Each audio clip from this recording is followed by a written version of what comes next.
Bom dia. Antes da gente começar, vou dando um aviso para todo mundo. Eu não compartilhei ainda de novo o módulo 1, né? Para quem não recebeu, me mandou um e-mail, porque daí eu já mando hoje um e-mail só de novo com o link do módulo 1 e do módulo 2. Para quem, vários, né, que vocês colocaram o e-mail na semana passada, todos que colocaram eu já tinha mandado, então eu peço para que vocês olhem o spam. Hoje à tarde eu vou mandar esse e-mail. Se ninguém receber, quem não receber até o final da tarde, daí me manda um e-mail e me dá uma opção de um e-mail pessoal, alguma coisa assim, para que vocês possam receber o material. E eu não estou colocando anexo para não pesar e não chegar o e-mail, né? Então, esse não é o problema, é um link mesmo que vocês vão receber. O Bom, para remetente ser. foi você, Raquel? Desculpa perguntar, o Imagina, remetente do que você já mandou foi você? Se eu procurar foi eu por Raquel, eu mesma. acho. Tá, eu vou procurar lá então. Obrigado. Imagina. Bom, estamos aí com 33 pessoas, o pessoal está chegando. Deixa eu. Nossa, o que eu fiz aqui? Fiz errado. Vamos lá. A gente está, então, hoje no módulo 2 ainda, acabando, né? São 2 aulas no módulo 2. A gente teve na terça os conceitos teóricos e hoje vai ser um dia mais prático. Para relembrar, né? No primeiro dia a gente falou de teste de impacto, de como monitorar esse impacto e monitorar o fluxo financeiro também. E hoje a gente traz uns cases mais práticos e vocês vão ter a ilustre presença para compartilhar com vocês da Carolina da Costa, que é sócia da Mauá. E deixa eu agradecer já imensamente. Muito obrigada, Carolina, por você estar aqui hoje com a gente, poder compartilhar com eles. Eu ia falar Carol. Gente, é muito difícil Carolina não virar Carol, né? Carol, pode chamar de Carol, todo mundo pode me chamar de Carol. Aliás, já bom dia a todos aqui. É uma honra estar aqui com vocês. Obrigada. Ela é sócia na Mauá Capital para novos negócios e soluções financeiras sustentáveis, Sustainable Supply Chain Finance e modelos de Blended Finance. Atua há mais de 20 anos de experiência com gestão baseada em modelos de inovação e de governança multi-stakeholders, com foco em resolução de problemas, criação de valor em novos mercados para ampliação de impacto positivo e inclusão socioeconômica. Ela é ex-VP do INSPER, responsável pelas graduações, Centro de Empreendedorismo e Fundação do Hub de Inovação. É professora de Educação Executiva para C-Level e Boards, membro do Comitê de Sustentabilidade da Ambima e da BVCAP, conselheira de Sustentabilidade e Diversidade do Grupo Boticário e do Solidariedade Network. Ela fez Administração Pública pela FGV-ESP, mestrado também lá na GV, e imagino que tenha sido um duplo mestrado junto com a University of Texas at Austin, e a PhD em Cognição pela Rutgers University. Bom, Carolina, muito obrigada mesmo. Eu vou parar de compartilhar, acho que você tem alguns slides. Perfeito, Então, Raquel. eu vou parar aqui. Agradeço mesmo. E, Carolina, deixa eu só te perguntar, eu posso te interromper caso venham perguntas no box? Por Aqui favor, eu ia até... Beleza. Pode, Raquel, deve. Eu ia até te pedir, porque quando a gente começa a compartilhar a tela, eu não consigo ver o time, né? Então, faça Eu vou isso, te por favor. interrompendo, ao invés de deixar tudo para o final, posso te interrompendo, sem problema. Pode, pode. Então, tá bom. Legal. Gente, ponham perguntas. Bom, gente, muito bom estar aqui com vocês. Obrigada mais uma vez pelo convite. Eu olho esse grupo aqui como colegas, tá? Gente que está na mesma batalha, na mesma jornada de construir soluções mais inovadoras para a gente trabalhar temas sociais e ambientais. O recorte que eu fiz aqui, eu estava explicando para a Raquel e para a Fernanda, foi um recorte bem prático, né? Vocês já tiveram, aliás, todos vocês são super experientes, já tiveram aí toda essa parte teórica. Então, eu trouxe, na verdade, 3 cases que eu tenho trabalhado como criadora do conceito, então não são fundos que hoje estão no mercado, mas o material todo que eu trouxe é público, então não estou aqui fazendo nada que não esteja em linha aí com os bons códigos de ética. E também não é propaganda da Mauá, até porque esses fundos não existem ainda, eles estão em processo de criação, e eventualmente não ser nem a Mauá que faça esses fundos acontecerem no mercado, tá? Então, acho que a intenção aqui é muito mais trazer lições aprendidas no que diz respeito à criação desses modelos. E aí eu tenho gente fera aqui no grupo, com certeza, que é o povo da estruturação, da distribuição de fundos, que, obviamente, se tivesse chance de falar, também traria lições aprendidas, né? Óbvio que algum conhecimento dessas etapas do processo você acaba tendo, porque, obviamente, ninguém fica só na originação do fundo, né? Tem toda essa parte de materialização que traz lições também. Mas hoje eu vou me focar principalmente na questão dos requisitos mínimos para a gente criar esses conceitos de fundo e o que eles requerem do ponto de vista de monitoramento, pelo menos nas interfaces que nós tivemos com os investidores de impacto. O modelo que eu trago aqui, em todos os casos, é modelo blended, e aí a ideia é vocês interagirem comigo. À medida que eu vou mostrando aqui esses cases, a gente conversa sobre, tá? Então, deixa eu começar aqui. Vocês acham que vocês estão vendo minha tela já, né? Sim. Deixa eu, aliás, sim. só fazer uma coisa aqui para ter certeza que eu estou fazendo aquilo que a Fernanda me ensinou. Boa. Opa, só um minuto a mais.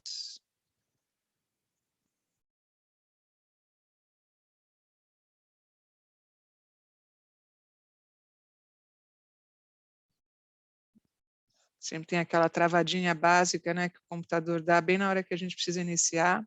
Então, agora vai. Todos vendo a minha tela? Se alguém puder só me dizer que sim. Sim. Tá, não estou vendo mais vocês, tá? Então, conto aí com a Raquel e a Fernanda para me ajudarem. E Tá bom. o pessoal pode me interromper por voz também, tá? Bom, então, eu trouxe aqui 3 cases, né, de fundos blended, que eu trabalhei aí bastante empenho na criação do conceito, né, na originação do fundo, e acho que eles são interessantes porque aqui eu estou trazendo o conceito de Sustainable Supply Chain Finance, e na verdade é Sustainable Value Chain Finance, né, porque eu estou trazendo 2 exemplos de cadeias de suprimentos e um exemplo de cadeias de clientes, né. O de cadeia de suprimento é o fundo que a gente desenhou no Lab do CPI de 21, junto com a Natura. Esse material é público, eu coloquei todas as fontes para vocês acessarem. O programa Reverte, que nós estamos trabalhando na 2ª fase, e aí é bacana, porque tem muita gente da TNC aqui, então fiquem à vontade aí o time da TNC para participar comigo desse case, tá? E acho que é interessante por trabalhar a cadeia de cliente e por ter aqui a empresa num papel bastante diferenciado, né, como investidora, o do Bioingredientes também, e que é um conceito que eu estou já desenhando um tempo, e aí um pouco com o chapéu de conselheira do Solidariedade, em programas que começam pela assistência técnica, né? Eu falo que o interessante desses modelos, quando você constrói, eles podem acontecer de vários pontos, mas, obviamente, por onde você começa, traz oportunidades e algumas restrições que a gente precisa ter em mente. Então, a ideia é compartilhar esses cases com vocês, dentro do tema de hoje, que é a gente trabalhar os requisitos mínimos, né? E eu gosto sempre de começar por um artiguinho que eu coloquei, né, no blog do Métrices do INSPER, né, lá no blog da Exame, dizendo que inovação e sustainable finance, ela começa muito antes das finanças, né? Você tem que trabalhar, né, na minha concepção aqui de experiência, né? E obviamente isso está sujeito a vocês somarem a isso, né? E até questionarem, é a gente lembrar que toda a originação inovadora de um fundo, ela tem que começar eu brinco, pelo ativo do fundo, né? E muitas das vezes eu vejo o discurso de mercado e os temas dos investidores e os bolsos dos investidores, os requisitos dos investidores, e eu muitas vezes com a impressão que o discurso ele fica muito centrado no passivo, e a gente precisa trabalhar um pouco qual que é a lógica econômica do produtor. Muitas das vezes a gente vê fundos, a gente vê matérias no jornal onde os fundos são anunciados, e a gente sabe que o segundo capítulo, muitas das vezes, é a dificuldade de distribuição do fundo, né? Para o tomador de recursos realmente acessar o fundo. E isso acontece muitas das vezes por a gente esquecer esse requisito tão importante que é construir o fundo com o produtor na cabeça. Outro tema que eu gosto muito de falar, né, e eu acho que o frame econômico ajuda bastante, com certeza deve ter economistas aqui no grupo, é esse artigo que eu gosto sempre de citar, do que o Green Economy comes before the Green Finance, né? A gente fala muito de finanças verdes, mas a gente precisa trabalhar muito na concepção econômica, e a pergunta aqui é, existe um modelo econômico?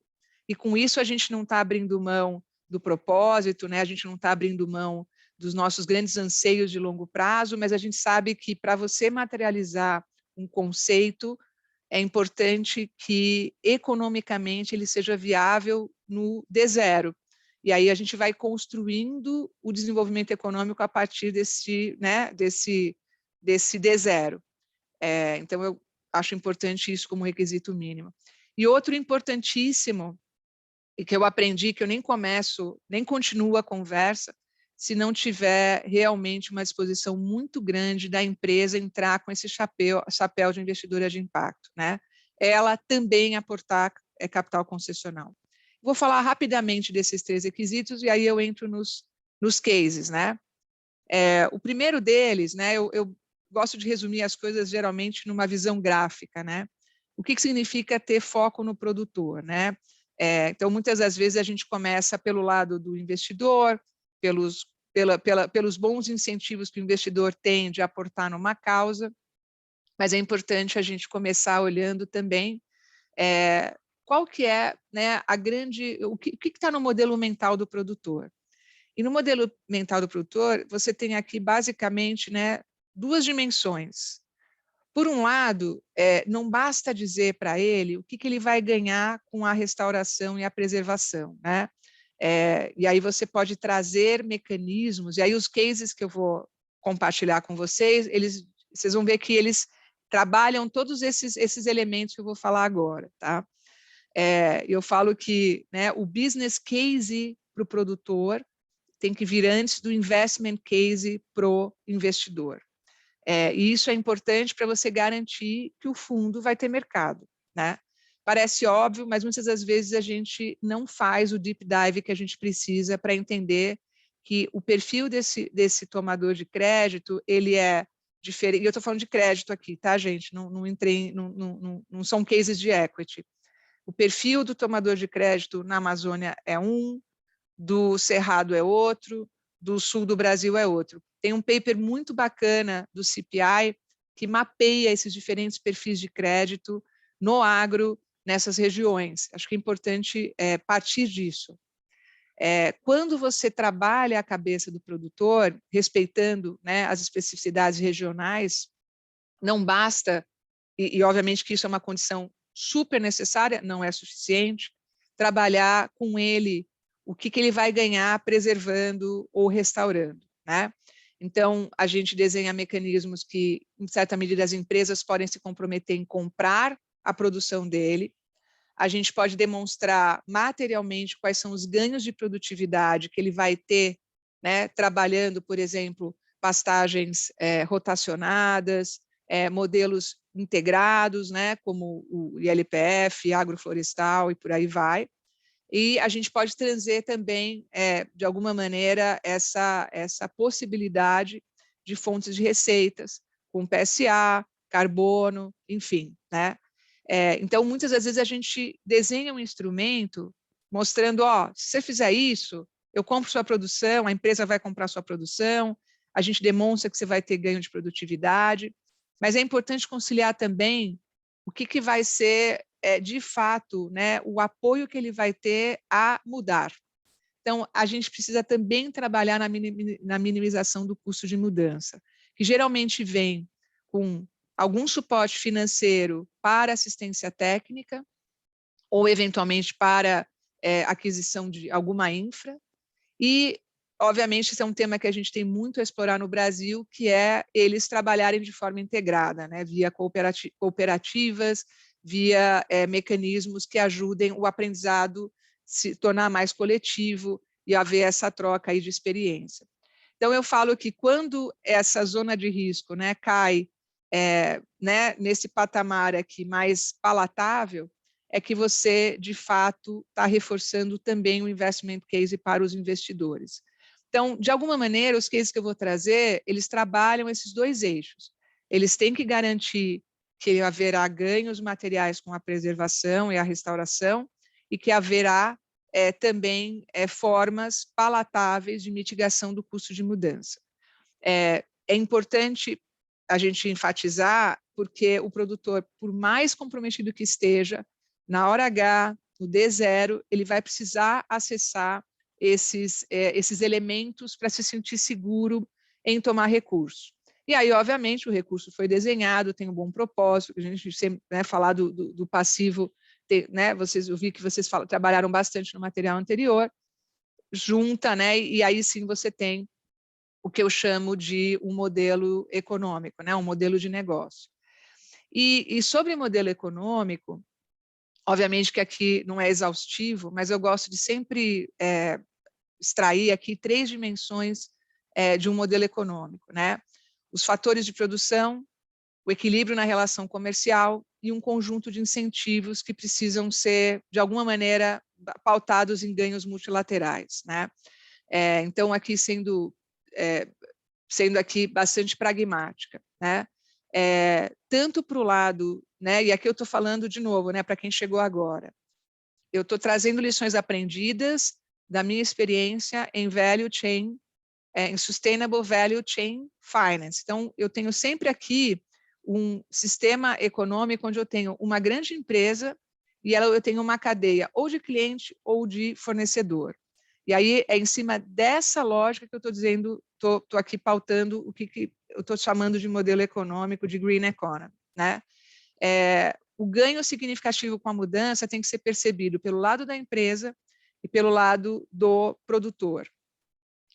Parece óbvio, mas muitas das vezes a empresa tem um discurso onde ela valoriza o ganho, mas na prática ela sabe que não haverá um ganho material comprovado.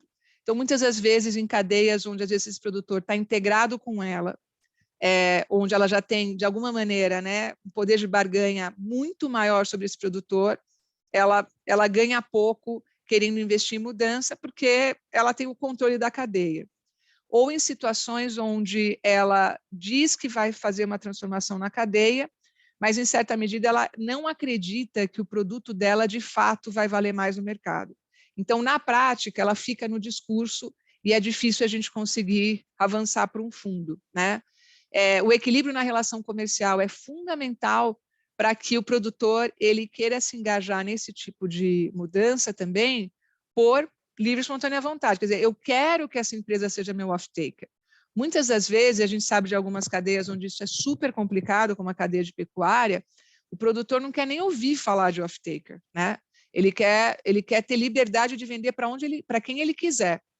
Então, é importante, na hora que a gente desenha esses fundos, ter bastante especificidade sobre qual é a cadeia que eu estou falando, como que é a relação, por exemplo, cadeia de cana, uma cadeia, o contrário, é uma cadeia onde todo mundo quer acessar o produtor tem muitas opções de venda.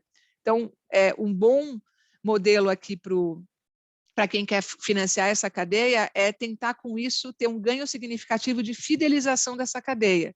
Aí você começa a ver uma relação comercial que é mais interessante para você trazer uma lógica de green finance, E os incentivos vão estar de ambos os lados. Os ganhos multilaterais, a relevância do modelo de crédito frente a outras ofertas, Isso parece óbvio, mas às vezes a gente esquece, a gente fica tão encantado com o nosso fundo que a gente fala, não, claro que as pessoas vão querer tomar essa linha de crédito, mas elas têm outras, Então, fazer um mapeamento do que tem de oferta, entendendo que essa oferta de crédito ela traz condições, os modelos de blended finance eles são condicionados a mudanças socioambientais no modelo produtivo, e isso vai trazer sim um custo para o produtor e para o financiador, no caso a empresa, que precisa estar muito bem mapeado nessa equação de valor. E a gente sabe que o momento agora é muito oportuno para blended no agro, por conta do que a gente sabe que é um padrão que vai mudar, que é o crédito rural. Então, obviamente, os produtores vão querer acessar linhas mais subsidiadas, no caso, subsidiadas pelo blended, pelo capital concessional, e aí, obviamente, como elas trazem essa vantagem, faz todo sentido entrar, né, numa conformidade com um novo modelo de produção. Muitas das vezes eu conversei com empresas, né, que julgavam ser um custo muito excessivo fazer assistência técnica com o produtor, e aí claramente, né, elas viam o desembolso como custo e não como um ganho estratégico, no sentido de fidelizar a cadeia, no sentido de transformar a matéria-prima, e incentivos de mercado. Muitas das vezes as empresas falam, mas na prática a gente sabe que elas não vão colocar o produto no mercado, ou elas não vão ser cobradas pelo comprador na mesma proporção do investimento que elas vão fazer. Então, muitas das vezes, você tem aí o modelo econômico se quebrando quando chega nessa parte. Acho importante aqui, gente, antes só de entrar nos cases, né, reforçar que, por se tratar de um modelo de Sustainable Value Chain Finance, você tem aqui a figura da grande empresa. Isso daria caldo aqui para uma discussão super filosófica, né? Qual é o papel da grande empresa na agenda de Blended Finance, na agenda econômica? E a gente sabe que tem muito potencial, acho que assim, tem muito para avançar, mas ela traz limitações, quer dizer, ela tem o seu modelo restrito muito por essa lógica econômica. Se você vai para um modelo de blended de financiamento via cooperativas, aí tem outras vantagens. A cooperativa ela é muito mais pró-produtor. Então, só trazendo aqui essa ressalva para não parecer que eu estou generalizando, né? Eu estou trazendo essa requisito mínimo para modelos onde faz sentido e é desejável o papel da grande empresa. Nem sempre é o caso, tá? Depois a gente pode debater a respeito. E aí, obviamente, como eu estou trazendo o papel da grande empresa, vou só falar desses bullets, aí eu acho que alguém talvez tenha uma pergunta. Eu ia falar que eu tinha uma pergunta, tá bom. Boa, boa.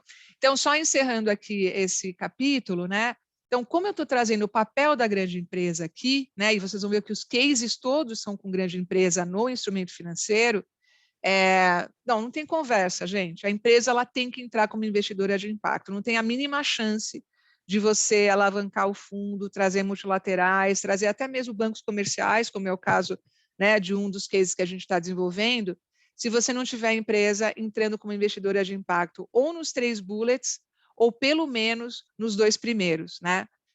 Porque o terceiro é meio que obrigação, né? Então, o primeiro, mitigando o risco, seja em modelos de off-taking, quando eles fizerem sentido e o produtor desejar, e também não adianta colocar a goela abaixo, o produtor ele não pode se sentir acuado nessa relação comercial, e assistência técnica, né? Que obviamente a gente sabe que é fundamental para conseguir trazer o conhecimento e a visão, que a gente sabe que muda o modelo mental de produção, né? Não só né, dizer, ó, a linha de crédito vai estar mais disponível, vai estar mais acessível, mas você não trabalhar no uso correto desse recurso. O caminho que, para mim, é o mais poderoso é a empresa absorver risco, entrando como investidora catalítica ou concessional nesse fundo, e o que é muito importante, né, que muitas das vezes os fundos, na lógica de mercado de capitais, têm limitação por questões de conhecimento regional, geográfico, né, distâncias geográficas, é a melhor parte, aí, uma das melhores partes da participação ativa da empresa é ela servir como originadora do crédito por conhecer a cadeia dela, né? Então, em geral, esses instrumentos tendem a ter inadimplência muito, muito baixa, se não próxima a zero, tá? Bom, alguém acha que quer fazer uma pergunta? Sim, Eu vou só voltar veio para... uma aqui, legal. Veio uma aqui no chat do Daniel da AgroGalaxy. Falou, Carol, como você vê a vontade do investidor brasileiro de crédito de aceitar spreads menores em emissões verdes? Me parece que pelo nosso trabalho até agora aqui, que pedimos compromissos dos produtores com ganhos que ele ainda não tem segurança e não vê vantagem financeira nesses financiamentos, dado que spreads são muito parecidos com o financiamento tradicional. Tá, você está falando do investidor, né? De quem vai fazer investimento no fundo, é isso? Isso, Entendi como você certo. vê a vontade do investidor brasileiro de crédito de aceitar spreads menores em emissões verdes? Eu acho que é isso, Carol. exatamente... Fala, Daniel. Tudo Não, bem? isso mesmo, tudo bem? Não, Olha, Carol, acho que é eu um estou tema que a gente... contigo. A gente tô criticou contigo. muito aqui, a gente, assim, exigiu alguns compromissos, né, de produtor numa tentativa aqui, e a gente viu que, assim, os fundos exigem o mesmo spread, e aí, assim, a gente teve que entrar, eventualmente a gente vai ter que entrar, né, com garantia, com recurso, e mesmo assim não para de pé, porque o cara não viu uma vantagem, né, de assumir esse compromisso. E, assim, teria que Não ir para vê, fora, um e compromisso mais complexo, enfim. Daniel, está certíssima a sua avaliação. O que a gente conseguiu, na prática, fazer para transpor essa barreira? Tá? Pelo menos baseado na minha experiência. De novo, gente, eu gosto de repetir isso, né? É só a minha experiência. Por favor, compartilhem as de vocês também. Primeiro, eu não consegui até agora fazer uma distribuição varejo desses fundos, tá? Porque o investidor lá na ponta, ele não entende, a gente sabe que tem um trabalho grande, né? Eu participei bastante dessas discussões quando eu estava na Ambima, de educação desse investidor, para que ele entenda que ele, na verdade, está fazendo um investimento que vai se pagar lá na frente. Tá? Isso é dificílimo, é enxugar gelo, tá? Então, o caminho é você distribuir isso no atacado. É você pegar, estou falando nas faixas, né, do fundo, né, nas cotas mais sêniores, que absorvem menos risco, você tentar achar bolsos de grandes bancos comerciais, tá? Que estão deixando bolsos separados para temas como esse. O segundo mecanismo, vamos supor que a gente fique lá no borderline para convencer um banco comercial, no caso, né, de um dos produtos que a gente está trabalhando, eu não vou dizer qual, tá? O banco topou comprar a cota sênior inteira, não vamos distribuir para o mercado, tá? O banco entra. É você usar a empresa, que aí no caso está trabalhando como investidora catalítica, para ela subsidiar, colocar um dinheiro na júnior que faça a taxa da sênior chegar na perspectiva que o investidor sênior quer. Na minha experiência, Daniel, só consegui assim. Aí, por que eu falo que é tão importante trazer case de grande empresa? Quem, se não ela, que está seriamente comprometida, seja porque ela quer vender produto, ou seja porque ela quer melhorar o brand, ou um combinado dos dois, além do propósito, vamos assumir, né, que tem um propósito bom por trás, quem, se não ela, para conseguir fazer esse subsídio acontecer? O multilateral, que às vezes entra como concessional, ele não faz se a empresa não fizer.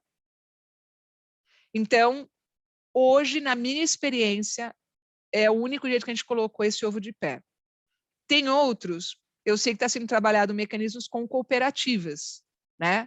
Porque, às vezes, a cooperativa topa também ser um investidor, o próprio produtor se autoajuda, né? Ele vira sócio dele mesmo. Mas eu ainda não vi um modelo de pé. E o BNDES, tem gente do BNDES aqui, tem case interessante com lógica de fundo garantidor, que pode reforçar bastante o instrumento, tá? Mas sem esses instrumentos, seja o modelo blended para valer, onde a empresa entra ajudando na rentabilização da sênior, o fundo garantidor, o modelo de cooperativa, que em certa medida o produtor, ele cria um ecossistema que se retroalimenta, eu não vi ainda os modelos serem viáveis no atual contexto que a gente vive de varejo, tá? Não sei se tem alguém aqui com uma experiência diferente da minha que eu adoraria ouvir. Obrigado, cara. E fiquem à vontade, Carolina, gente. infelizmente não. Aqui, Maria do Carmo do Rabobank, desculpa que eu dei um jump direto aqui, Por mas favor. isso é o que a gente tem discutido muito, tá? Tá cheio de boa intenção, né? Não é? Mas cadê o dinheiro? Cadê o dinheiro? E olha que o Rabobank, ele Sim, é um investidor é na o banco. Agritri. Pois é, então Exato. assim, com bastante constrangimento, eu levanto a voz aqui para falar, tá? Porque realmente é o que como eu sou na ponta daqui da cadeia, né? Eu que estou em contato com os clientes, eu falo o tempo todo para nossa diretoria, gente. A gente sai aí falando que quer, que o mundo é isso, growing a better world together. Cadê o dinheiro barato? Né? Para sustentabilidade. Então, eu não quero me alongar muito, mas assim, muito interessada em ouvir e a gente pensar em soluções, porque vai precisar mesmo. Obrigada, viu? Só essa contribuição que eu queria fazer. Eu adorei, Maria do Carmo. Assim, assino embaixo o que você falou, Daniel falou. Por isso que não é uma defesa ferrenha, tá? Eu sou cabeça de cientista, a gente está fazendo experimentos, né? eu sou entusiasta de trazer a grande empresa por conta de interesses financeiros e mercadológicos para ela, e aí, obviamente, o grande desafio é descobrir quais são essas empresas, porque não estão em todo o setor, não é toda a cadeia, e eu não quero mencionar aqui nem nomes de empresas nem setores, porque o povo aqui todo é inteligente, vai saber fazer o depara, né? Mas certamente não é toda empresa, em toda a cadeia, que você consegue trazer esse discurso. Mas algumas cadeias são interessantes, por isso que eu trouxe os cases, e acho que o dinheiro barato está na empresa, tá? E a empresa vai ser posta à prova. Você quer realmente desenvolver sua cadeia de valor?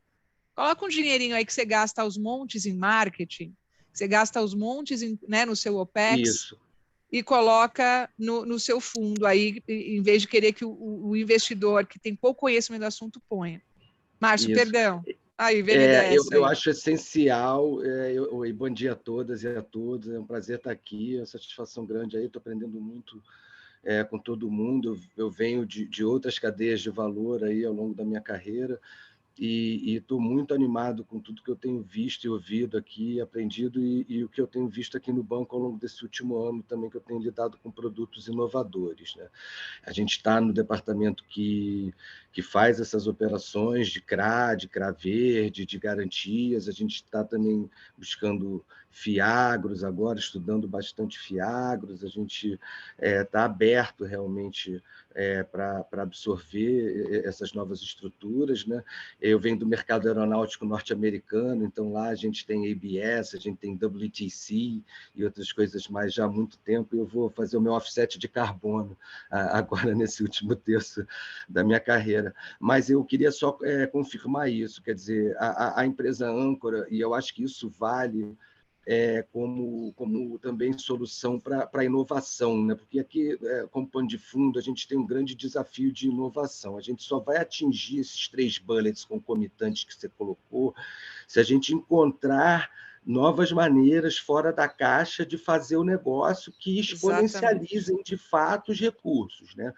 E aí, nesse sentido, a gente aponta, por exemplo, para o reuso, para a reciclagem, para o upcycling, que são coisas assim que acabam, que às vezes saem como custos, despesas para as empresas e, que nem você falou, é o OPEX virando o CAPEX, né?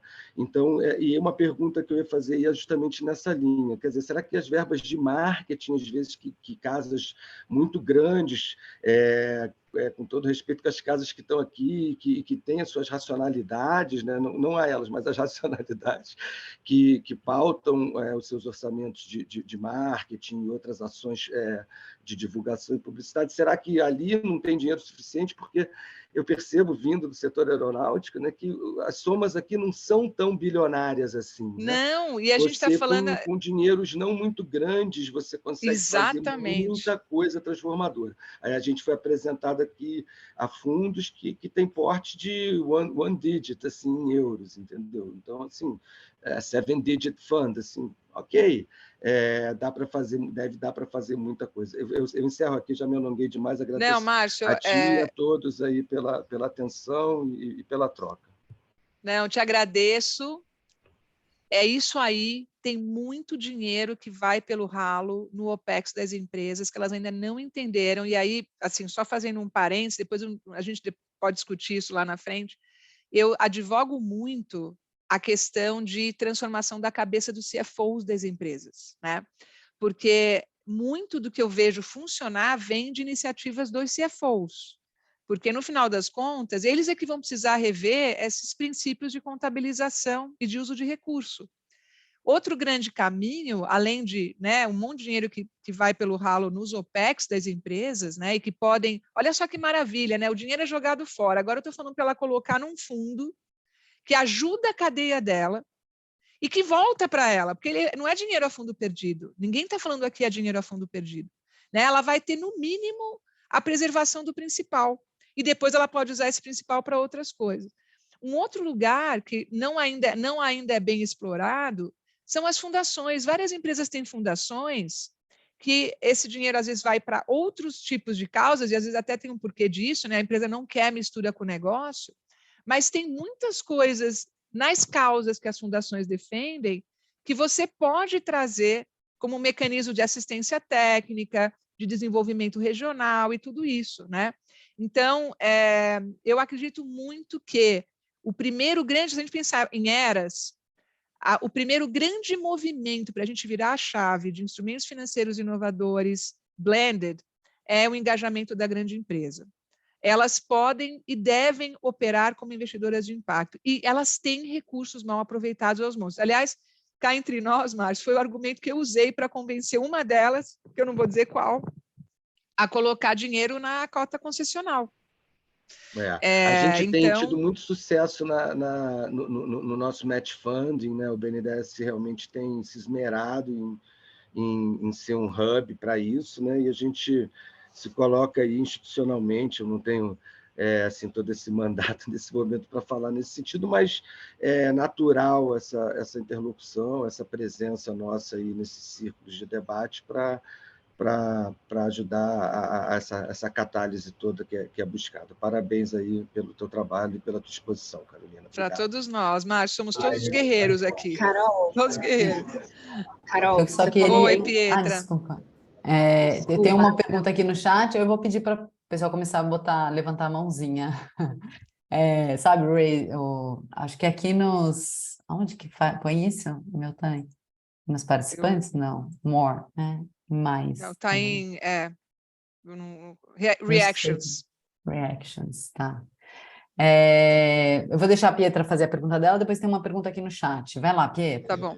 Era até bem relacionada com a pergunta do Adriano, você falou sobre as fundações e tudo, mas tem muita questão da regulação também, né? A questão de tributação, porque não tem nenhum incentivo fiscal para você fazer uma doação, sendo que você vai ser tributado da mesma maneira, assim, como um investimento num fundo normal. Então, assim, como é que você vê até essa evolução? Você que está bem no mercado de fundos, aqui no Santander a gente tem muito essa questão dos endowments, a gente tenta ser um dos maiores bancos pioneiros nisso, mas é muito difícil, ainda mais no Brasil, mas é uma tendência nos Estados Unidos, e acho que tem muito voltado para universidades, mas acho que é uma tendência para outros segmentos também, né?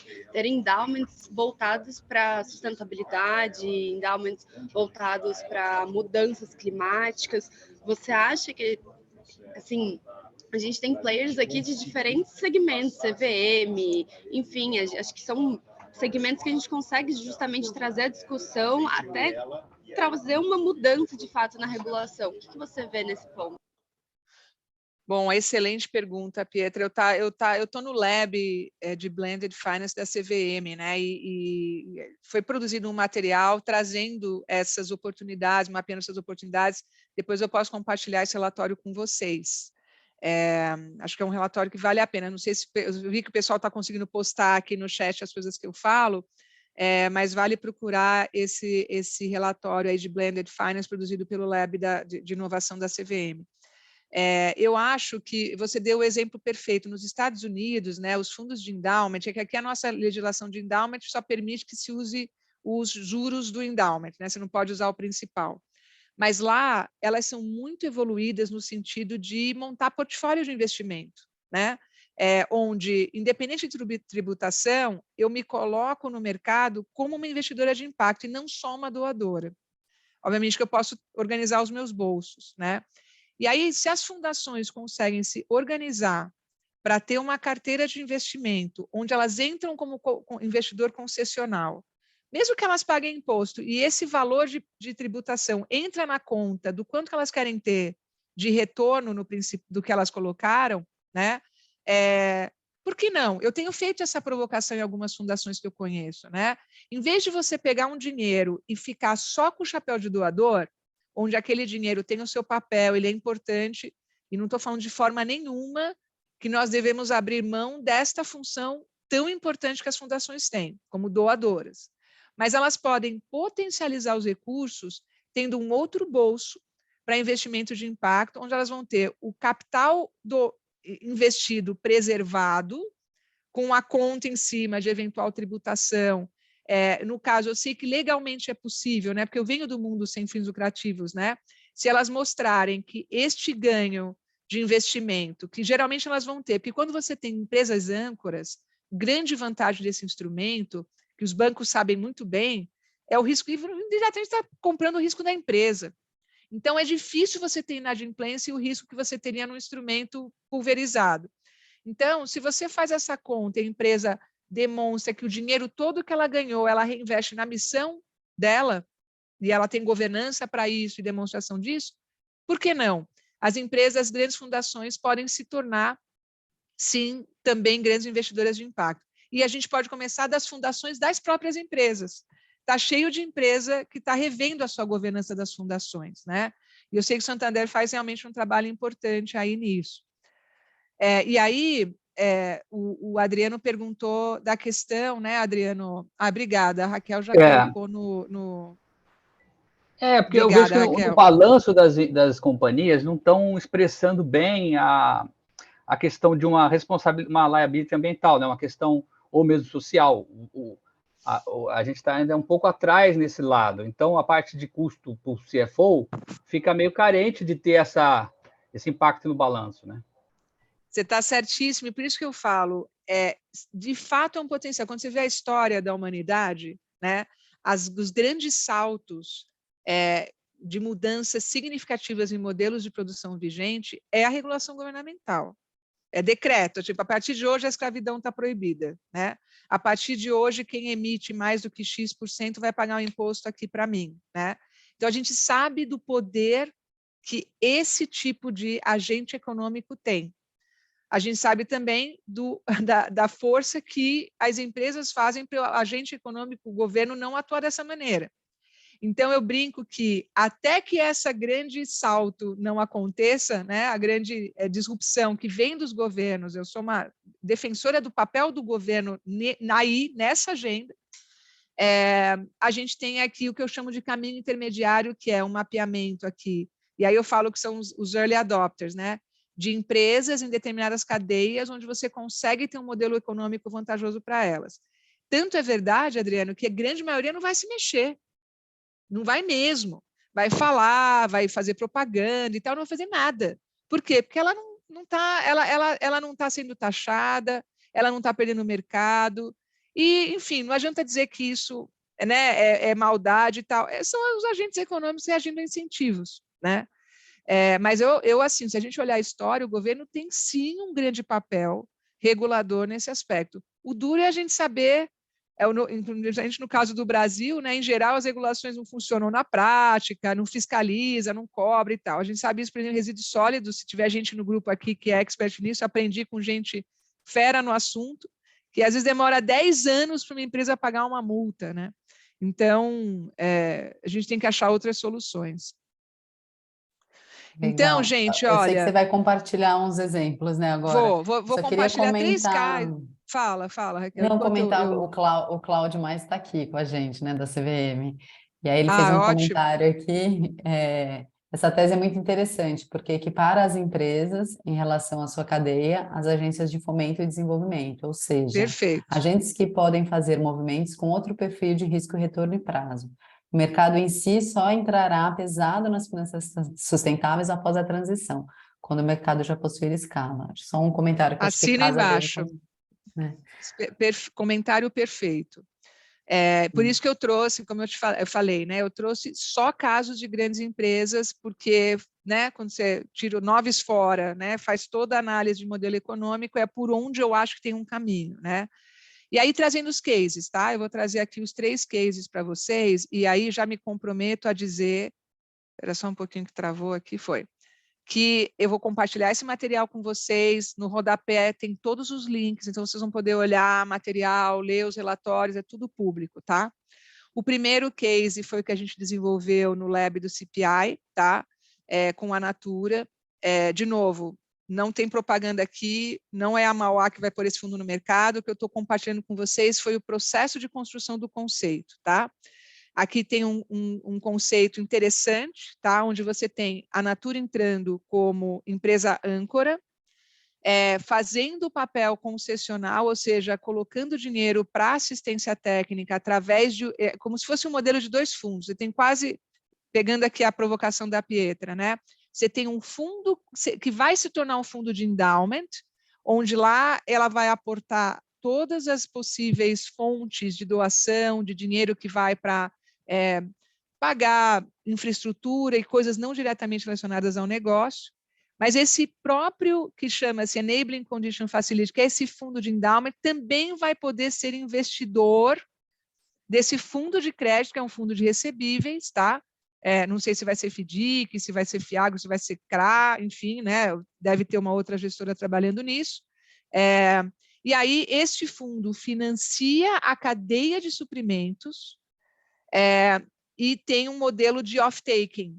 Nesse caso, foi bastante estudado o modelo de off-taking, que é garantir a compra desses produtores de bioingredientes, é vantajoso para o produtor quer. É importante a gente lembrar disso, o produtor tem que querer. E aí, obviamente, é fechado contratos de longo prazo, né? E você tem essas duas funções acontecendo. De um lado, um fundo meio de endowment, né? Provocação aqui da Pietra, ajudando na infraestrutura local, porque são produtores muito pequenos, produtores que carecem de uma série de aspectos de infra nas suas comunidades, e o crédito funcionando como um alavancador, ajudando na produção, assistência técnica, direcionando o uso correto de recursos, e esses bioingredientes, sendo aí, tem um modelo de negócio que eles vão aumentando, né, a capacidade de produção para suprir a necessidade que a Natura tem desses ingredientes. E olha que interessante, né, quando você tem um trabalho de desenvolver cadeias de suprimentos, né, a gente tem casos muito legais no Brasil, tem com cacau, né, lá no Solidariedade, tem um projeto maravilhoso lá no Tuerê, desculpa, que a gente, né, desenvolve, o pessoal desenvolve os produtores pequenos, e as sementes já ganharam prêmios internacionais, e depois tem todo um modelo, né, de divisão de ganhos com esses produtores. Tem esse caso com bioingredientes, né? A gente sabe que tem casos interessantes da dengue, é um super case no Brasil, né? Em cacau e em café também. Então, são modelos, e eu advogo que tem muita oportunidade também para a cadeia do Dendê, né? Que o óleo de palma é um ingrediente muito demandado, é um tema super polêmico. Está havendo muitas discussões pelo mundo, Solidariedade tem alguns papers publicados de como é possível fazer de forma sustentável, mas num modelo de pequeno produtor e não de monocultura, né? Então, tem o videozinho, acho que a gente não tem tempo, mas vale a pena assistir, acho que ele é bem didático. Tem um outro case, aí eu estou falando aqui de cadeia de clientes. Esse eu vou usar 5 minutinhos a mais para explicar, porque ele é muito interessante, ele gera muita polêmica. Esse case é um case publicado, está no site da TNC, vale a pena o pessoal ler com calma, inclusive lá tem todo o sistema de monitoramento, de como que faz, né, a seleção de quem vai tomar esse recurso e como vai se monitorar. Mas olha que interessante, né? Deu um baita trabalho montar esse instrumento. Eu queria fazer muito, tentar, embora a cadeia de fornecedor é mais interessante, porque no final das contas está tomando risco empresa no mercado, né? Então, olha só, a empresa ela estabelece off-taker com os produtores, ela mesma quer colocar assistência técnica, então não onera o fundo, porque ela precisa pôr assistência técnica, porque ela está desenvolvendo uma matéria-prima super estratégica, tá? Diferente de matérias-primas que ela acha em abundância e aí ela tem pouco interesse de desenvolver o produtor dela, não é o caso de bioingredientes. Então, é um produto muito bacana do ponto de vista, de lógica de mercado. Pô, é risco empresa, é risco Natura, tem todo o interesse de desenvolver esse produtor, a própria Natura está pondo dinheiro de assistência técnica, tem um endowment lá, maravilha. E se a gente tentar cadeia de cliente? Porque a cadeia de cliente ela tem uma grande vantagem para a empresa, comercialmente falando, que é a empresa poder ser a viabilizadora do modelo novo de produção vendendo o produto. Olha só. E aí muita gente fala assim, gente, mas que horror, então não é blended, né? Não é ESG, porque a empresa vai vender mais produto. Ué, mas a outra empresa também vai comprar mais matéria-prima e está fidelizando uma cadeia de valor. A gente tem que entender que as empresas, elas nunca vão abrir mão de interesses financeiros. O nosso papel como designer do fundo é garantir a verdade do ponto de vista de ESG, né? Então, como que você faz isso numa cadeia de cliente? Primeiro, você tem que ter um super modelo de monitoramento de se essas pastagens estão sendo recuperadas ou não. Segundo, você tem que ter uma lógica econômica para o produtor. Ele não pode ser obrigado a comprar produtos de quem está financiando ele. Então, ou esse produto tem que estar num preço muito competitivo, ou ele tem que levar vantagens comerciais na aquisição desse conjunto de produtos. E dois, eles precisam ser monitorados por um terceiro se realmente a recuperação de pastagem está acontecendo de acordo com os propósitos do fundo. Então, tem todo um mecanismo de construção de governança e de lógica comercial, mas cá entre nós não tem nada errado em a empresa querer vender produto, desde que todas essas salvaguardas são garantidas. E, obviamente, que muita empresa desiste disso no meio do caminho, diz, não, isso eu não posso garantir, isso eu não vou fazer, isso eu não... E aí, obviamente, o produto não anda.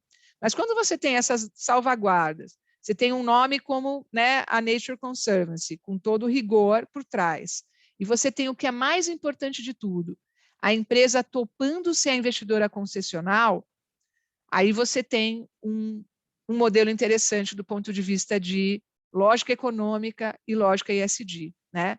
Então, esse é um modelo onde os clientes são identificados com base numa informação em relação de longo prazo. Na verdade, aqui o off-take agreement não é de compra, né? É muito mais de relação comercial. Está errado aqui, me desculpem, não é off-take que eu queria escrever. Eles recebem, né, um financiamento e, geralmente, esse financiamento está misturado com insumos, mas também investimentos de longo prazo. A assistência técnica faz parte do pacote, porque a gente está trabalhando um modelo de pastagens rotacionadas, né? E aí, obviamente, precisa ensinar o produtor a fazer isso. E você tem que ter uma governança externa, tá? Então, eu vou falar aqui de um requisito mínimo de governança. Então, tem aqui um modelo super interessante para cliente e super interessante economicamente para a empresa, tá? Tem um que eu estudo há bastante tempo, e aí é uma proposta que eu desenvolvi para o Solidariedade, e aí olha que interessante, aqui eu comecei por quem oferece assistência técnica. Solidariedade tem um programa público, vocês podem acessar na internet, chamado Programa Elo, em que eles trabalham o desenvolvimento de pequenos produtores de cana. A gente sabe que é uma cadeia super complicada, trabalho infantil, problemas de regulação, uma cadeia dificílima, né? E eles fazem todo um trabalho de desenvolvimento do produtor para que ele atinja níveis mais avançados de sustentabilidade.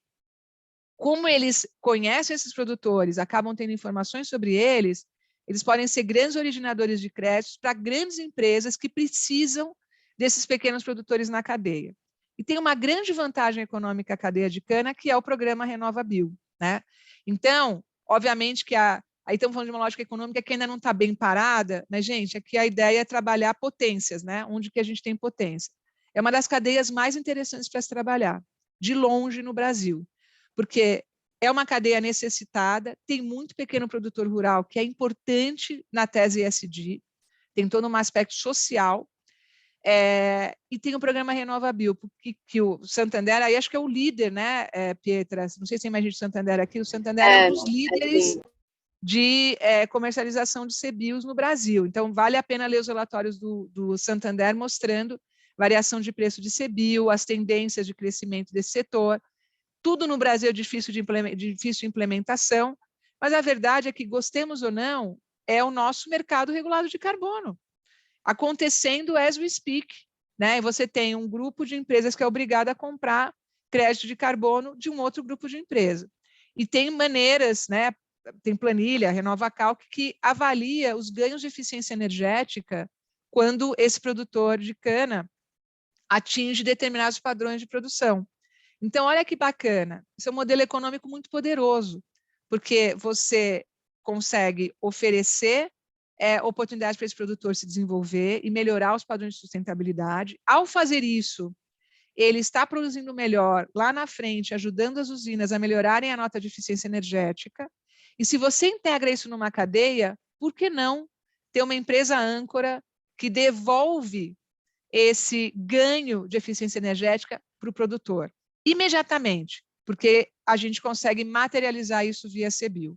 Acho esse um case poderosíssimo, me chama muito a atenção ainda não ter tido nenhuma empresa, não que eu não tenha falado com várias, tá, gente?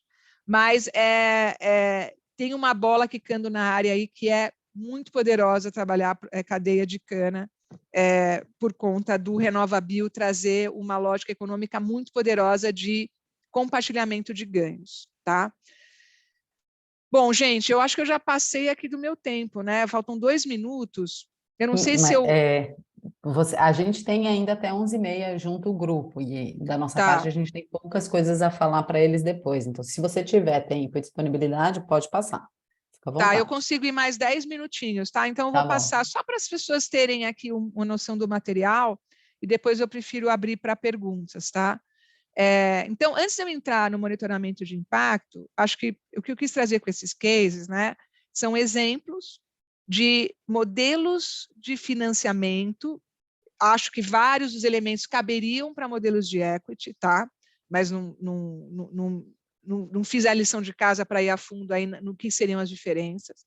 Onde você tem o papel de uma grande empresa com interesses econômicos, mas que também tem total possibilidade de participar com o chapéu de investidora de impacto, justamente porque ela vai ser a mais beneficiada com o modelo, no final das contas. Né? Então, não tem aqui nenhum antagonismo, e sim os princípios que reforçariam um modelo econômico viável, né? E que, como, né, o pessoal trouxe aqui no começo da nossa conversa, poria de pé também o Green Finance, né, um instrumento financeiro. Como que eu garanto que não haja distorção de propósito? Porque, vamos lembrar, gente, todo mundo aqui é super maduro, quando você coloca uma grande empresa, ela pode ter todo o discurso, e eu não estou demonizando nada no meu discurso, tá, gente? Eu estou só sendo muito prática na assunção aqui de hipótese sobre o que é um agente econômico empresa. Ela vai querer vender mais, ou ela vai querer melhorar a imagem, ela vai querer fazer um investimento que ela entende que vai dar retorno, mas se não tiver uma estrutura de governança muito bem desenhada, existe sim o risco de ao longo do tempo, esse objetivo se deturpar. Então, é muito importante quando você vai atrair, principalmente os multilaterais, né, as DFIs, eles nem começam a conversa se você não tiver muito bem desenhada a estrutura de governança, tá? Então, é uma mistura, né, primeiro, de construção de governança de impacto, de saída, e aí é importante trazer de saída, gente, porque se a empresa não tiver claro que ela vai ter que se curvar diante do mecanismo de governança de impacto, ela não vai poder achar ruim. Pô, mas vai ter uma pessoa dizendo se eu estou fazendo bem ou não? Ah, eu não quero. Então, nem começa a conversa. Tá? Porque se não tiver um entendimento claro da empresa, que ela vai ter, sim, um mecanismo de governança de impacto conjuntamente com o fundo, ela vai se frustrar lá na frente quando ela souber da notícia. Tá? E vai ter indicadores que vão ser monitorados por essa governança de impacto, que ela vai poder participar da construção, sem dúvida, né? Aqui obviamente, estamos falando aqui de uma construção conjunta. Mas é importante ter claro que isso nasce quase que junto com o desenho financeiro do instrumento. A construção de governança, é importante deixar claro, o pessoal aqui de banco e tal vai entender o que eu vou falar, né? Geralmente, essa governança ela tem 2 dimensões, ela tem um comitê de investimento, onde o originador de crédito, quem vai fazer a análise de crédito, ele não pode ter perda de autoridade, tá? Porque você não coloca em risco fiduciário o fundo. Então, o Investment Committee ele vai sempre olhar para a elegibilidade de crédito do fundo para garantir atendimento do dever fiduciário daquele fundo junto aos investidores, e vai ter a construção de um Impact Advisory Committee, que vai trabalhar também critérios de elegibilidade de saída para o crédito, não o critério do crédito, mas quem vai entrar no hall de potenciais tomadores. Isso tudo bem. E vai fazer o trabalho de monitoramento que informa o Investment Committee. Gente, uma das coisas mais difíceis é estabelecer a lógica de comunicação entre esses 2 comitês. E aí, obviamente, isso é um trabalho que é caso a caso, respeitando qual grande princípio, tá? O Impact Advisory Committee, ele precisa ter, ele não é só consultivo, ele precisa ter alguma autoridade, seja no primeira, né, definição da amostra dos potenciais domadores, quem vai ser selecionado para o crédito, não quem necessariamente vai tomar o crédito, mas quem são os potenciais selecionados, e ele precisa ter uma atuação direta na questão de monitoramento desse fundo, né? Que vai ajudar ou o comitê de investimento a diminuir ou aumentar, e ao longo do tempo, obviamente esses créditos são condicionados, né? O aporte de recursos para esses tomadores de crédito ao longo do tempo. Tem vários exemplos aqui que eu trago, né? Todos públicos, do que a gente levantou no caso do instrumento do CPI, né? Então, interessante, porque muitas das vezes a gente fica muito fechado nos indicadores ambientais e aí nos indicadores sociais a gente fica, né, às vezes um pouco em dúvida, né? Mas são todos, tem que ser mensuráveis, eles têm que estar alinhados aos propósitos do instrumento, né? As políticas que esses investidores de impacto vão trazer, e aí tem vários exemplos aqui para vocês olharem. Nesse caso, foi feito até um trabalho de conexão desses objetivos com os Objetivos de Desenvolvimento Sustentáveis, né? Então, a gente fez uma lista aí para quem quiser se inspirar. E no caso Revest, tem esse documento aqui super completo, elaborado pela TNC, que mostra bem como é o processo de começar por critérios para a seleção dos tomadores de crédito, e isso não conflita com o comitê de investimento, e depois como é feito todo o trabalho de monitoramento socioambiental e agronômico, para garantir que o aporte dos recursos, né, está em linha e a gente está capturando informações, aí eu peguei uns exemplos aqui para falar, que realmente demonstram que a recuperação de pastagem está acontecendo, que ela vai além do que simplesmente é a legislação vigente. Obviamente que a legislação vigente não se discute, ela é condição, mas obviamente você tem que trazer elementos adicionais, né? E aí vocês têm aí bastante material para olhar. Minha intenção aqui não é fazer, né, ler para vocês e tal, para a gente aproveitar o tempo aqui para a conversa. E por último, gente, é óbvio para vários de vocês, mas na hora que acontece sempre aquele peso, né? Quando você tem participação de multilaterais, como é o caso de um dos fundos aqui que eu mostrei para vocês, além de tudo, você tem que usar os critérios do AFC, as políticas da DFI em questão. Então, em geral, né, na minha experiência, você precisa ter ajuda externa, tá? Precisa ter um parceiro, uma consultoria, precisa ter alguém te ajudando. Se, às vezes, obviamente, grandes bancos estão trabalhando muito para ter esses departamentos lá dentro, né? Mas, realmente, isso aqui é um trabalho gigante, né? Construção, mapeamento de governança, a demonstração que todos os critérios de seleção de tomadores de crédito e monitoramento estão em linha com o Performance Standards do AFC e das políticas vigentes do multilateral em questão. Então, realmente é um trabalho bastante meticuloso, mas importante, né? Porque, no final das contas, como a gente está partindo de um fundo onde a lógica econômica é da grande empresa, e por mais que a gente tente equilibrar as relações comerciais com o produtor, ela é dominante, né? Quem conhece a teoria dos jogos aqui sabe. Se você não tiver todo esse cinturão de governança e monitoramento, tendência é os objetivos econômicos se tornarem, né, terem uma supremacia sobre os ambientais e sociais, principalmente no curto prazo, né? Porque no longo prazo os efeitos são sentidos, né? O próprio produtor gosta, entende, poxa, realmente, olha, eu estou produzindo mais e além de tudo estou sustentável, porque dá para você juntar os objetivos, né? Não tem dicotomia, né? No médio e longo prazo, né, o resultado aparece. Então, gente, fica meu compromisso aqui de compartilhar esse material com vocês, tá?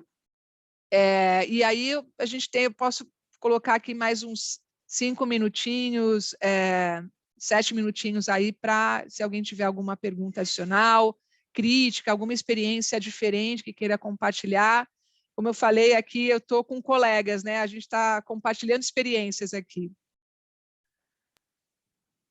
Legal, Carol, muito obrigada. Não veio nenhuma pergunta aqui no chat específica. Não sei se alguém quiser levantar a mão e falar. Tem vários parabéns. Eu escrevi, Raquel, e acho assim, excelente a apresentação, né? Acho que todo mundo vai compartilhar essa opinião comigo. E essa visão de longo prazo é muito importante, porque já está começando a ser razoavelmente provado, desculpe pelo barulho de obra, a vizinhança está uma loucura, já está começando a ser razoavelmente provado que, inclusive pela academia, que sustentabilidade, ou seja, adesão a práticas sustentáveis, e essa visão por parte das companhias, agrega valor ao negócio no longo prazo. E de certa maneira, está começando a aparecer nos preços dos ativos. Ou seja, vai se provar algo que é intuitivo, no sentido de que não se trata... É óbvio que se você tiver, é até melhor que tenha, talvez até mesmo necessário que tenha um nível de diretoria que facilite decisões top-down e que essas pessoas tenham essa pegada pessoalmente de agregar outros valores aos negócios, mas não se pode depender disso, como, né, foi dito aqui claramente. E quanto mais insumos e mais dados tiverem no sentido de que não se trata somente de executivos bem-intencionados, mas de práticas que geram valor para o acionista, mais fácil se torna essa transição, né? Então, quando você tem lá uma percepção clara de que isso é mais investimento do que despesa, facilita a adoção por todo mundo.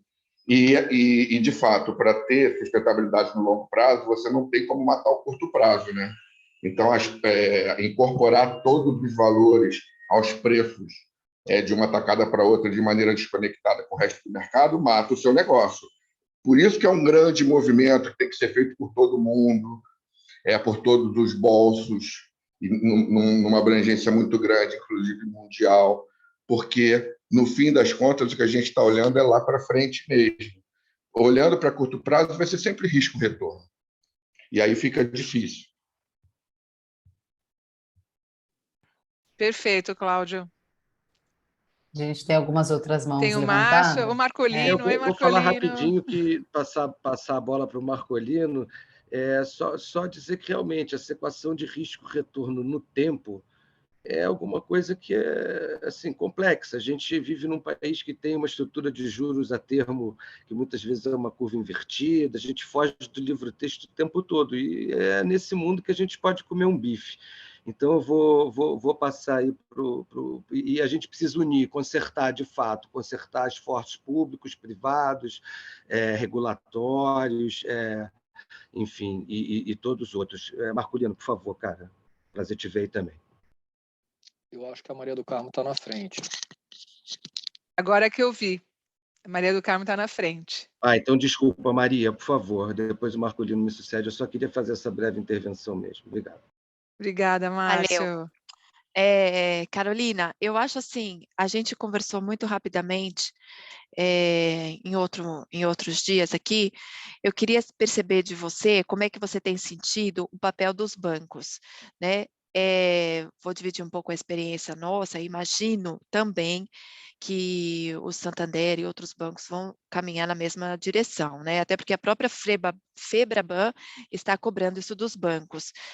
E eu tenho levantado essa bandeira aqui de novo, sempre preocupada. Como eu não consigo dar um preço competitivo, e a gente trabalha em cima de modelo de Haroki, né?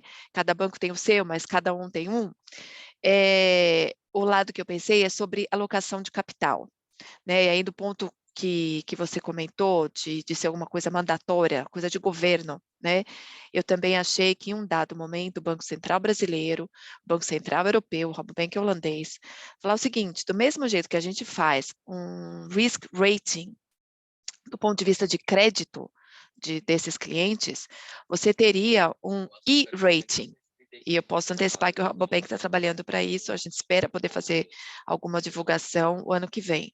Quando você tem um E-rating, e aí é o meu desejo, que isso pudesse fazer parte dessa matemática do Haroki, né? Então, se você tem um E-rating melhor, você aloca menos capital, porque você tem menos risco, e aí você consegue dar um preço um pouco melhor, né?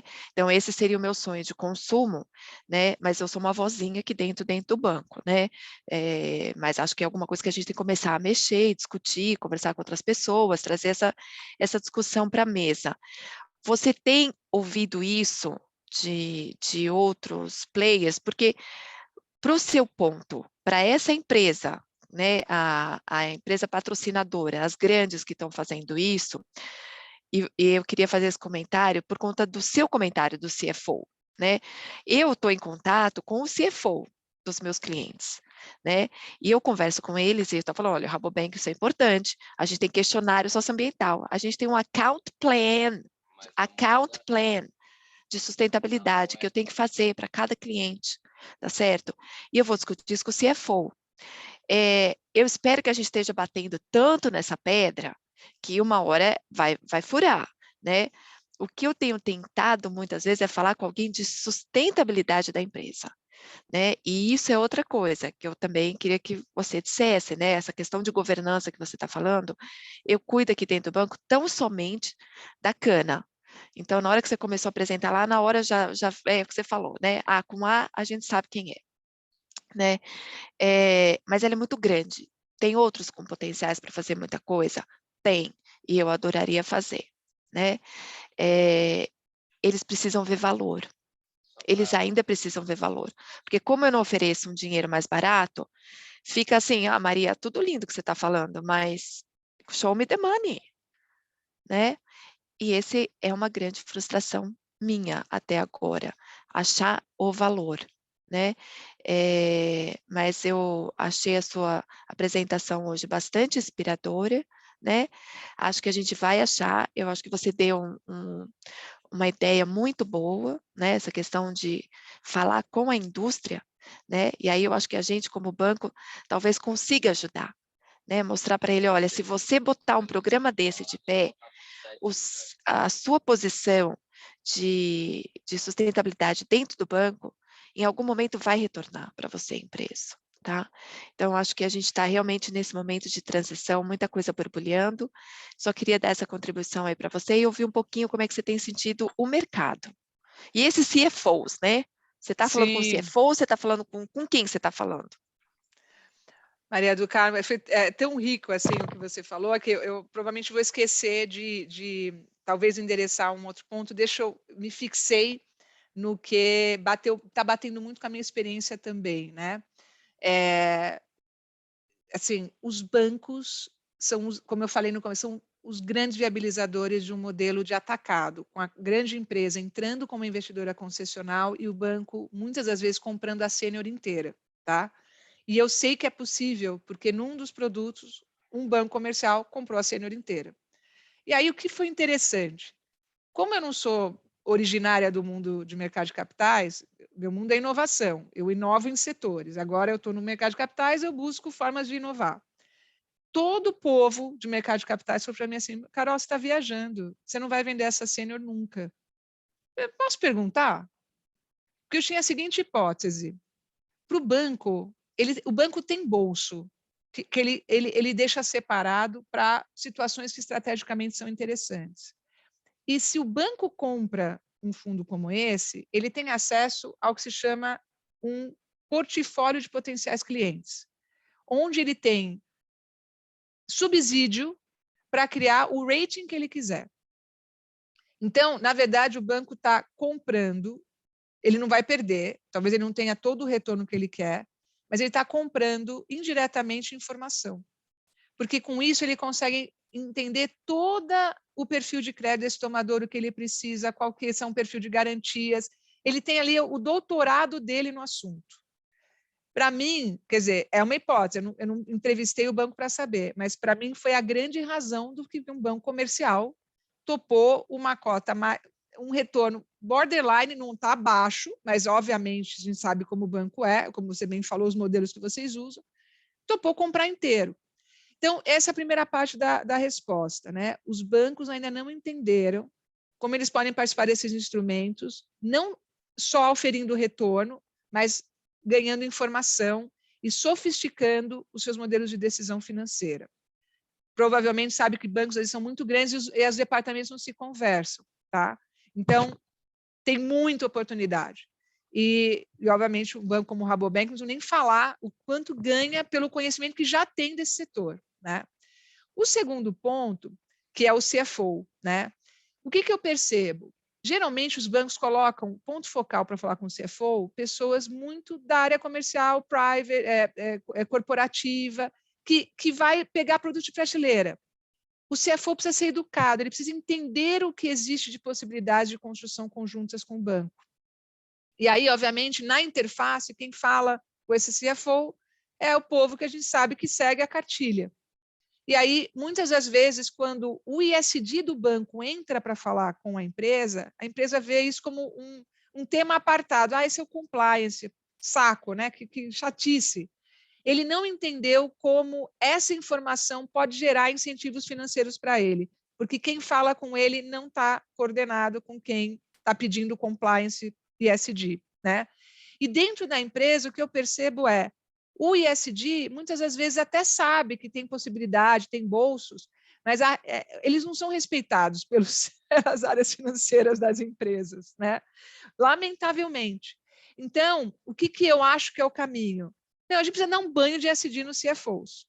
Precisa dar um banho de CFOs. Os CFOs precisam entender que existem instrumentos possíveis e que os grandes protagonistas da construção desses instrumentos são eles. O que eu tenho visto acontecer, que não necessariamente é uma boa notícia para banco, tá? Mas acho que os bancos espertos vão rapidamente se adaptar para serem parceiros das empresas nisso. As empresas estão montando hubs fintechs financeiras. Quando elas começam a se tocar que, peraí, eu posso montar meu próprio FDIC, eu ganho, eu entro na cota, eu mesmo ganho e tal, não preciso passar pelo banco. Elas estão montando os hubs delas. Então, isso pode ser um impacto bastante negativo no corporate dos bancos, a menos que os bancos entendam que eles podem entrar nesse jogo como investidor sênior. E aí, pegar primeiro, pega o bolo primeiro antes que o concorrente pegue, né? Então, eu iria por esses dois caminhos, Maria do Carmo. E te agradeço muito aí pela participação. Pois é muito rico. O que eu posso falar de novo do ponto de vista do Rabobank, que a gente realmente, até por isso que eu estou nesse curso, né?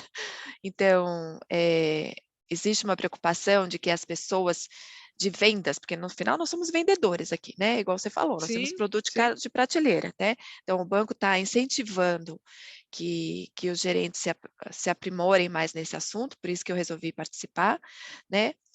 E a outra coisa que eu digo, né? Eu vejo isso muito acontecendo com banco que tem agência, que tem conta, que tem isso, né? E aí, de novo, é uma dor de cotovelo minha, porque a gente, como não tem clientes aqui, eu não tenho um banco de dados aqui no Brasil, esse argumento para o meu pessoal aqui interno, ele ainda é muito fraco, né? Agora, para bancos de rede, faz total sentido. Então, eu vou parar porque tem mais gente querendo conversar. Muito obrigada e parabéns, viu? Obrigada a você, Maria do Carmo. Fica só com isso na cabeça, tá? Para esse tipo de modelo que eu trouxe hoje, ter agência não é o diferencial. É saber construir produtos com CFO. Esse é o caminho para os grandes bancos. Obrigada, Marcolino. Maria. Eu vou passar para o Marcolino. Eu não sei como é que está o tempo de todos vocês, né? Já são 11h20. Não sei se a gente pega as duas perguntas, né? Do Marcolino eu ia sugerir e isso. E da Fernanda, e aí eu tento dar um fechamentozinho aqui. Legal, obrigado. Legal. Carol, tudo bom? Prazer te ver de novo. Parabéns aí pela apresentação. Foi realmente muito inspiradora, como sempre, e muito esclarecedora. O meu é um comentário, não é exatamente uma pergunta, é um comentário aqui com relação à questão de monitoramento que você colocou, porque me chamou a atenção a fala que você é uma fala sua sobre o cara, mas vai ter alguém aqui que vai olhar se eu estou fazendo certo ou não vou, ele vai querer, ele não vai querer. Assim, a gente está com o edital de Blended Finance do BNDES na rua, né, que a gente está fazendo uma primeira prototipagem aí, abrindo já para até um portfólio, né, que a gente colocou lá os 11 selecionados aí para terceira etapa que está em curso, que deve ir até o final do mês, a gente deve resolver isso, comecinho do mês que vem deve divulgar aí os selecionados. E uma coisa que a gente colocou no edital foi assim, a obrigação dos estruturadores, como a gente está chamando, né, que tem um papel muito parecido com gestores de fundos em mercado de capitais, é como a gente imaginou que a gente conseguiria alavancar a iniciativa e trazer esse intermediário, criando todo um ecossistema aí junto, né? Tentando ajudar a juntar um filantropo, um doador, um investidor de impacto e um investidor comercial. Então, a gente está apostando muito nesse desenho aí.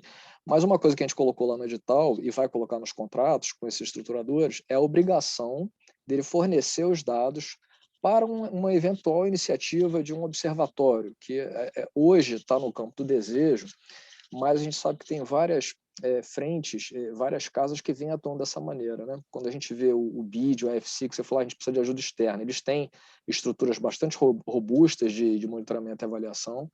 O banco tem uma estrutura também ela não é apartada, ela fica dentro da estrutura do banco, mas também o pessoal vem evoluindo muito nisso aí. E a gente vê a importância disso e a necessidade da gente trabalhar o monitoramento e avaliação e trazer efetivamente o impacto que essas iniciativas estão trazendo para ir gerando assim e rodando, né? Isso ser uma bola de neve em que realmente você começa a ver efeito, começa a ver impacto e começa a trazer mais gente para o jogo. A gente acha isso importantíssimo. O nosso BNDES Garagem lá em mercado de capitais, um apoio às startups, eles estão focando muito em negócios de impacto e eles têm a ideia também de fazer um observatório.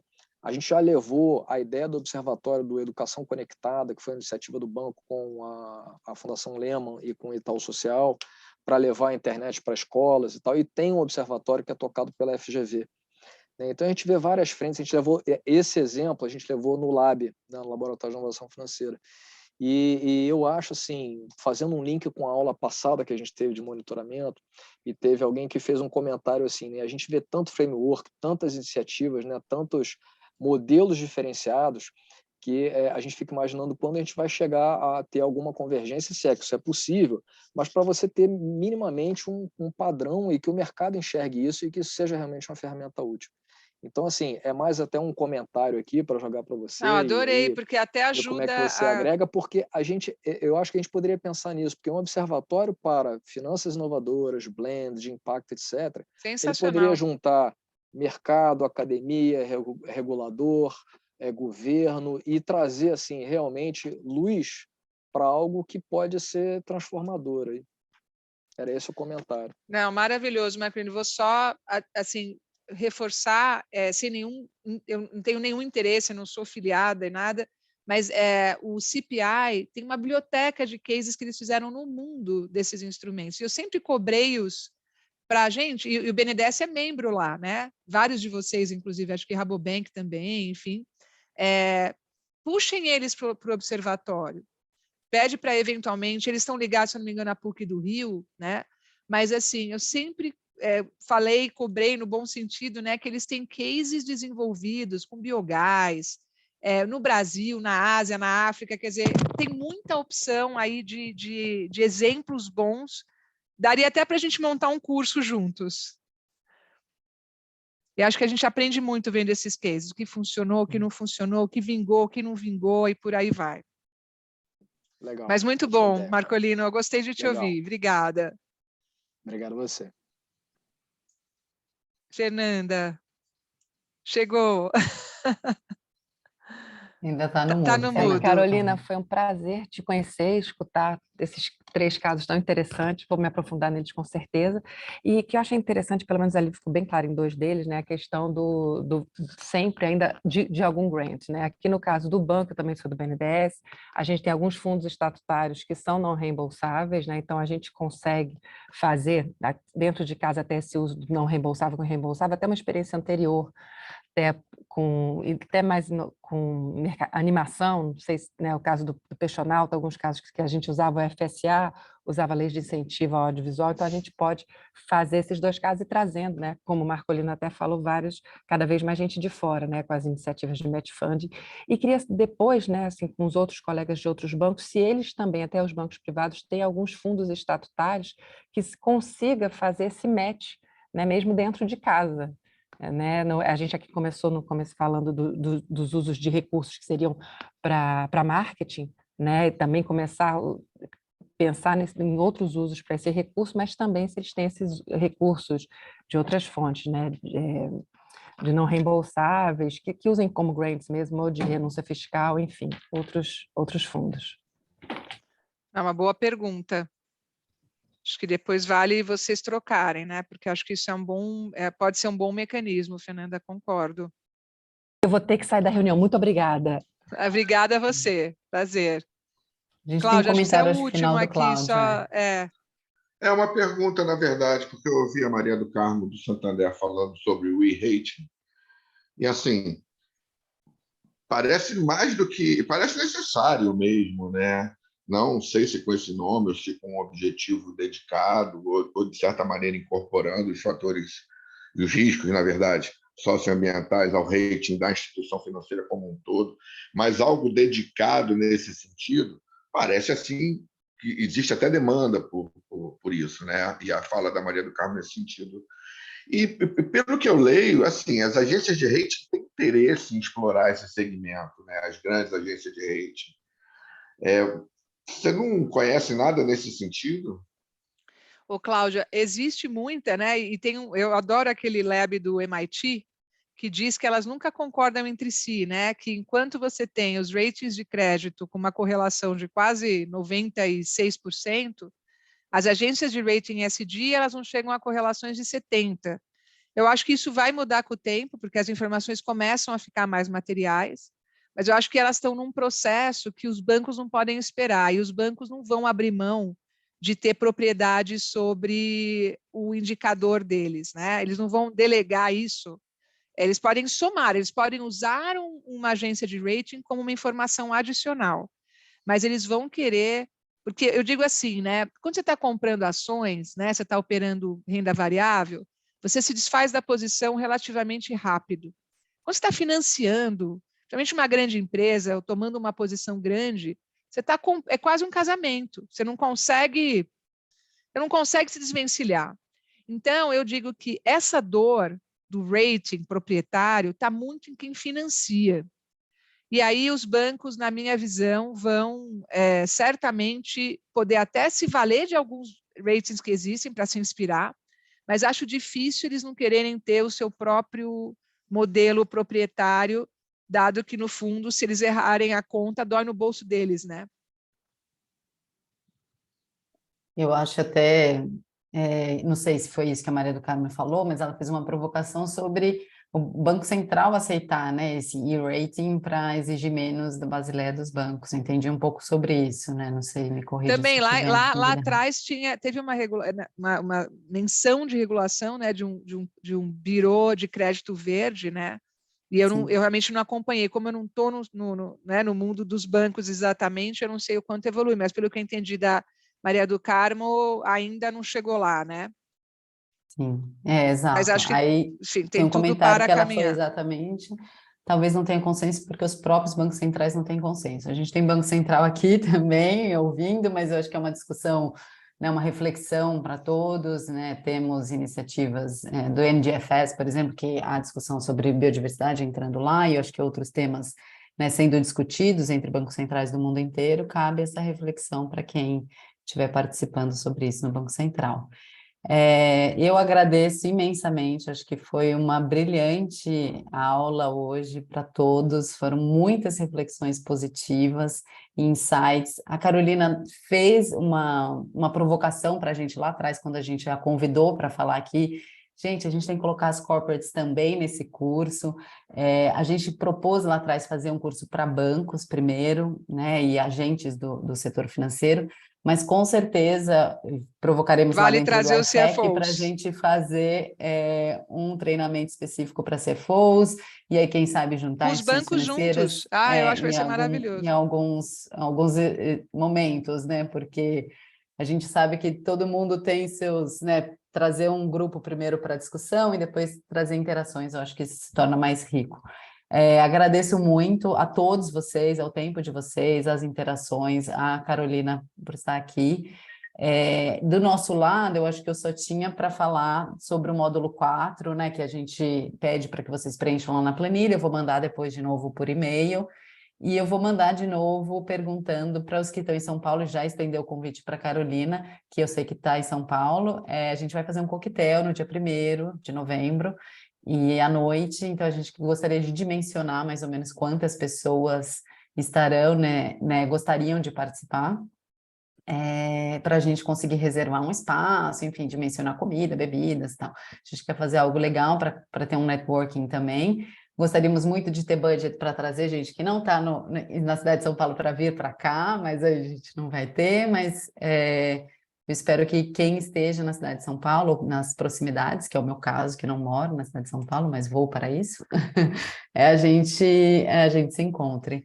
E depois a gente aguarda o seu material, Carol, para... Vou mandar. Tá bom. Já estava Aí a mandando uma gente vê. mensagem no grupo, agradecendo muito, tá? A atenção de todos, a generosa escuta e também os comentários. E eu estou aqui super à disposição de compartilhar a experiência e também ouvi-los, né? Porque eu sei que muita gente aqui não falou e tem muita experiência rica para compartilhar. Um grande Exato. abraço aqui para todos vocês, gente. Obrigada. Até a Bom, a gente próxima. está recebendo sobre essa enquete, né, do coquetel presencial. Eu não sei se eu já compartilho, se as pessoas param de poder votar.